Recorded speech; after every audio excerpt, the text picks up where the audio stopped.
Hello, you wonderful people, and welcome to another episode of Not Too Comic Book. This being a show we talk about TV shows that are adaptations of comic books. For today's episode, I'm going to talk about the latest episode of Arrow. It's a lot of interesting things went down in this episode. Let's break it down.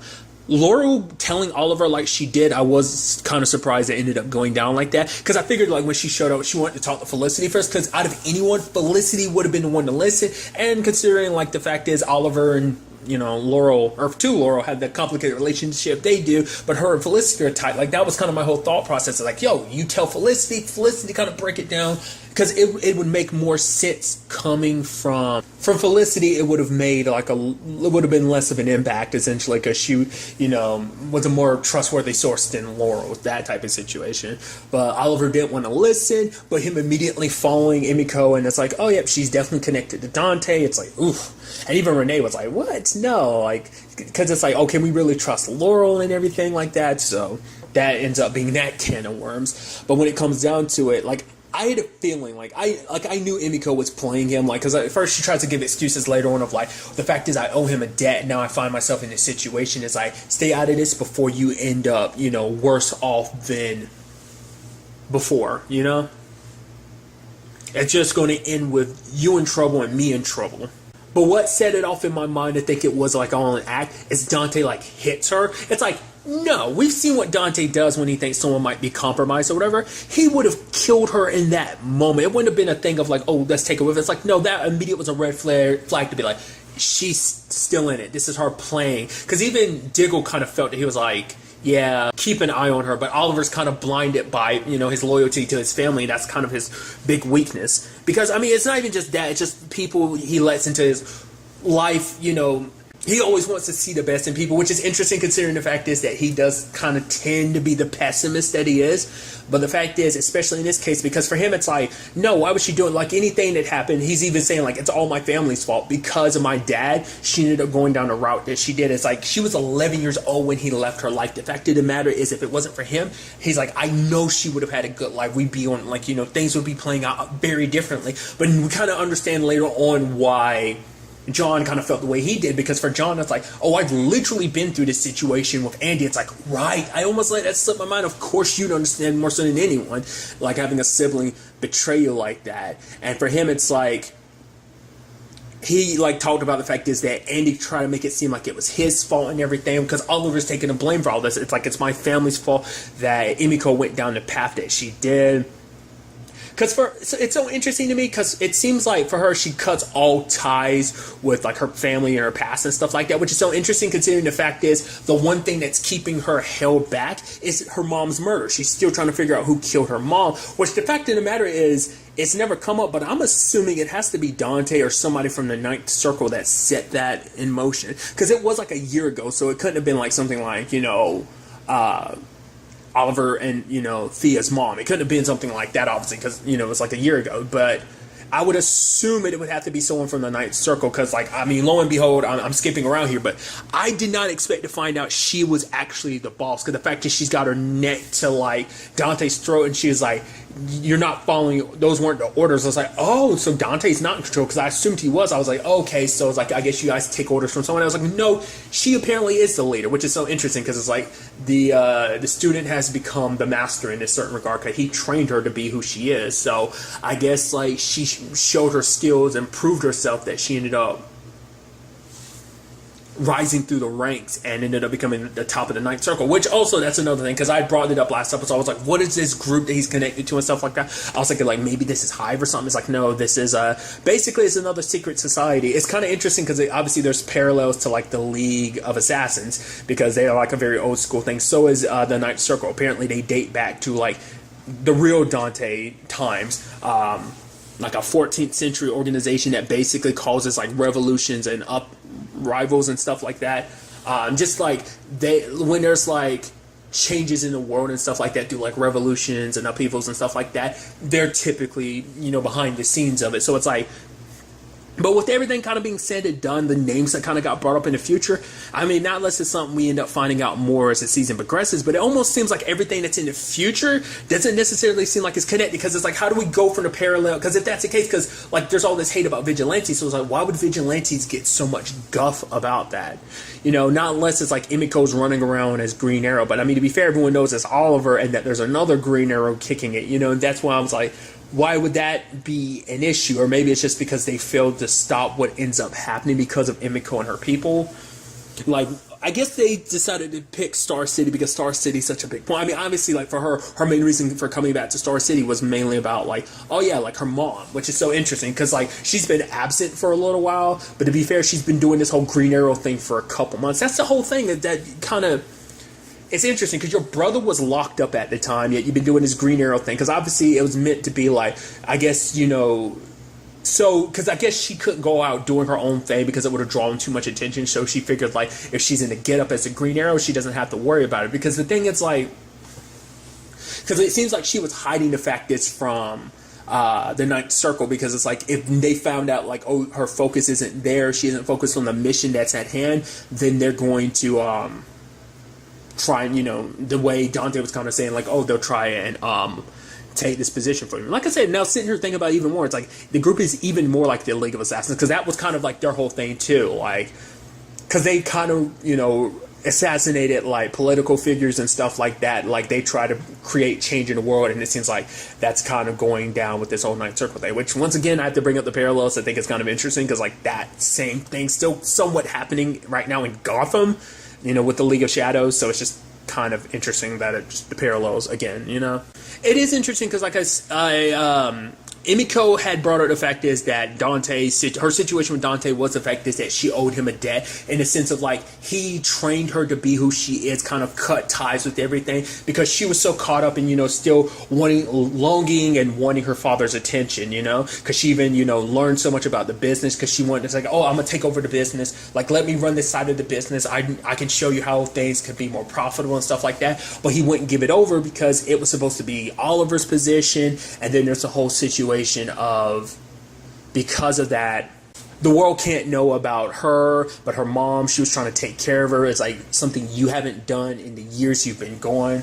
And then we find out it's like, oh, it's taking place around the same time that, like, Oliver, his dad, and Sarah get on the Queen's Gambit, and they're like, oh, you wanted to say something? And she's like, no, never mind, puts it away. I'm like, that I knew immediately before even the ending. It's like the thing she had to tell him. It's like, because we know the time frame. It's like she knew about the Queen's Gambit before it went down, which it's so interesting because Oliver made the point of, like, oh, like, the fact is her life would be so much different. I mean, there's good and bad that's come about that because of Emiko making the choice that she did. It set everything in motion to play out the way it did. I mean, to be fair, Oliver would probably still be the spoiled rich kid that he was. The city wouldn't have the great hero that it does with, you know, the Green Arrow. No, not a lot of other people would have gotten to where they are. But at the same time, I guess you could also, well, to be fair, it's like, if that hadn't been done, you can make the argument, like, Undertaking would have went off without a hitch. It's like, putting that situation is what set Oliver on his path, you know, like all those different circumstances, those domino effects. But a lot of stuff, like I said, a lot of bad came about of it too. So Oliver has basically his origin story. He has his sister to thank for his origin story. I mean, more so it was obviously like the Undertaking and stuff like that, because Malcolm was behind all that, because like they were all about trying to, you know, shut him up because he didn't agree with the way they were going about things. But Emiko knew about it and she didn't say anything. And like, she knew that was her brother, but I think she didn't really care too, because she was so pissed at her dad, she was willing to let her brother and Sarah, who was on the boat too, as well as that captain, as well as anyone else that was up there too. Like, all those people were sacrificed. But like I said, she was so consumed by hate, just like, screw dad. He, you know, like I said, it's kind of interesting to see what ends up motivating someone that this long, like, all that's driven her up to this point in time was just to prove her dad wrong, you know? Prove that, like, that I'm the child that you should have taken under your wing, that you should have been there for, you know? So it's kind of interesting. Like I said, it's definitely going to be interesting to see, like, ultimately when we find out who it was that killed her mom. I'd assume that this was all part of that plan, because once again, it's like, oh, you have to cut ties with your past. Like, I'm sure it had to be Dante who did it, but he wanted, you know, he sent her on that wild goose chase because he wanted to give her closure so she could get back to focusing. It's like, I put so much time and effort into you, because this in itself is probably going to make her question everything, because this is like her calling, this was like the closest thing she had to a family was the Ninth Circle, but to find out that Dante, the man she looked up to as a father, ended up betraying her too, that's probably going to set a lot of stuff in motion. Once again, Oliver's still in the situation of wanting to save her. I wonder, will the whole Queen's Gambit situation change his mind? Maybe it will, maybe it won't. It's like, at the very least, it led me to where I am right now, so it sucks. You could have stopped it, and the fact of the matter is, you will have to live with the guilt of knowing that you might have been pissed at our dad or whatever, but our dad was trying to make a change. The fact of the matter is, our mom, my mom, mine and Thea's mom, hid the letters that was meant to be, given to, would eventually became Oliver's stepdad for a while. But the fact of the matter is, it's like, if you had given him the chance, things could have changed, but you were so consumed by rage, you didn't even want to even think that, So knowing that knowledge might be something that Oliver leaves her with, and it's like, you have to live with that guilt. So, like I said, it's just so interesting because, like, I'm curious, like I said, to see if, like, everything involved with this Ninth Circle situation ends up being the reason why Star City's the way it is. You'd assume things be so much worse, considering, like, the fact is they've got, like, this gas and stuff that these weapons that they're testing out like that. You'd assume, like, Star City would be in a much worse place than it is, but, we'll see. Like I said, we learned a couple names last episode. I'm curious to see if those names end up coming up present day. I would assume, because the whole point is, like, it seems like it would all be connected. So, like I said, but we'll have to wait and see.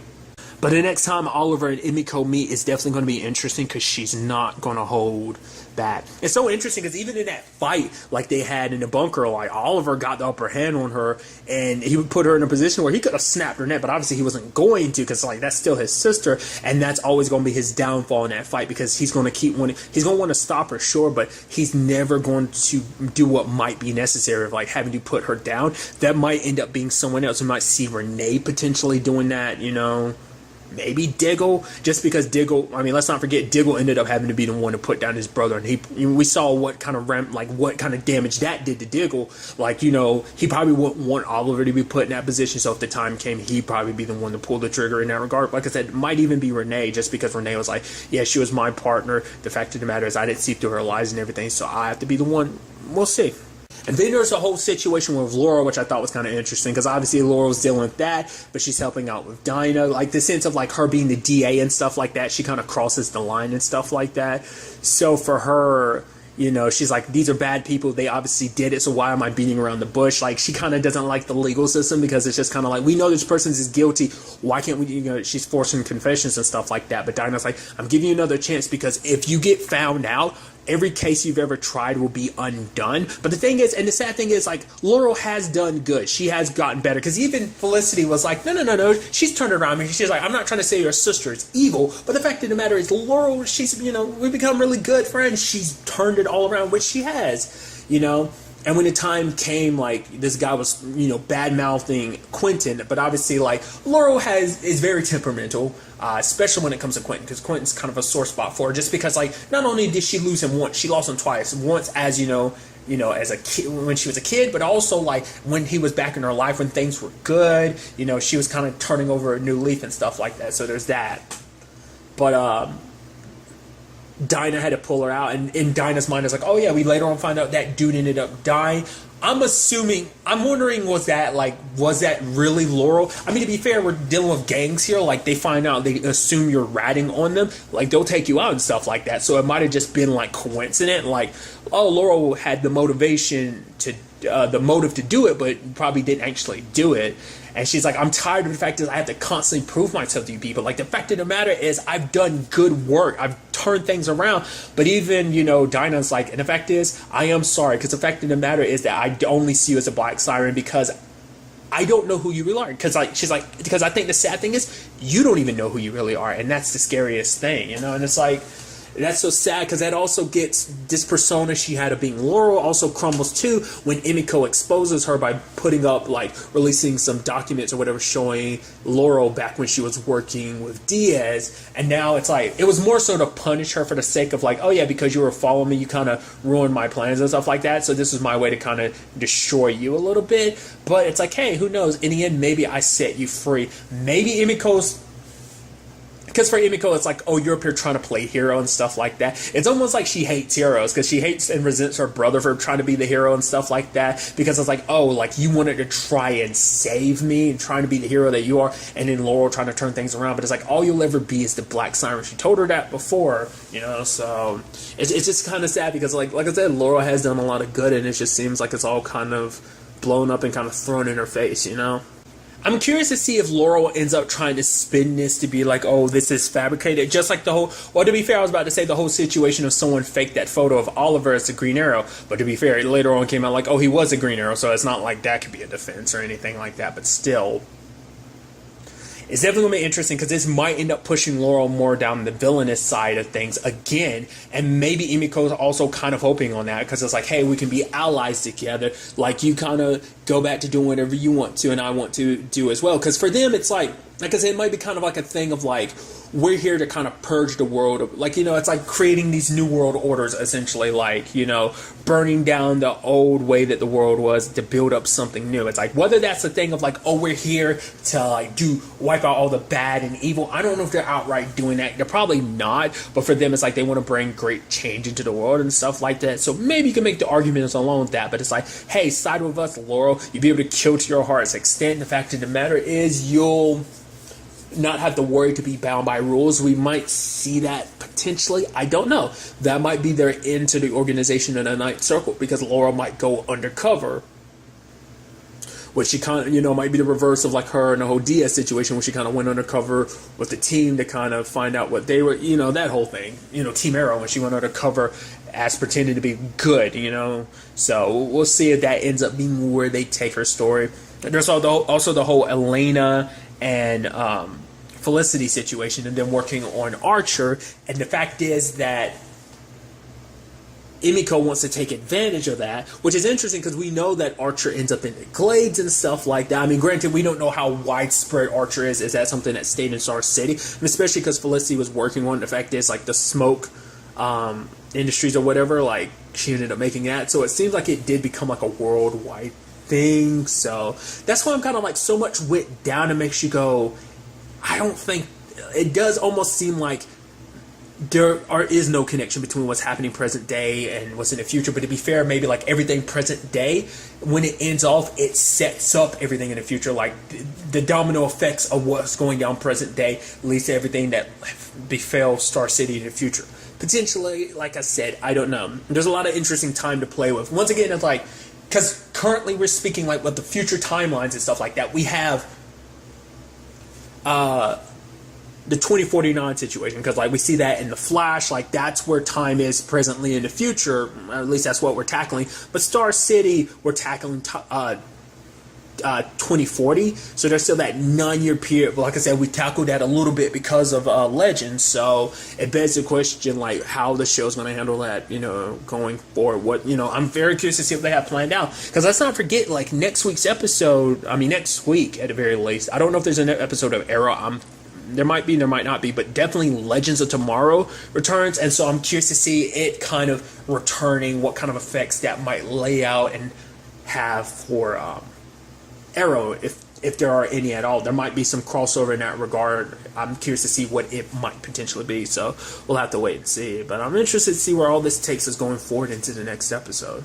Especially now that I'm sitting here thinking about it, because it's like the whole point is to try and make Archer like a way to track people, even if you don't have their blood, their DNA and stuff like that, which is interesting because I'm sure that could also be helped to weaponize like their weapons, because they probably make it a lot easier to target people. That's probably the whole point that Emiko's aiming for. But like I said, we'll ultimately have to wait and see. But really, that's all I'm going to talk about. Till the next time we meet, be happy, be safe, live life to the fullest, and enjoy it. Good day and good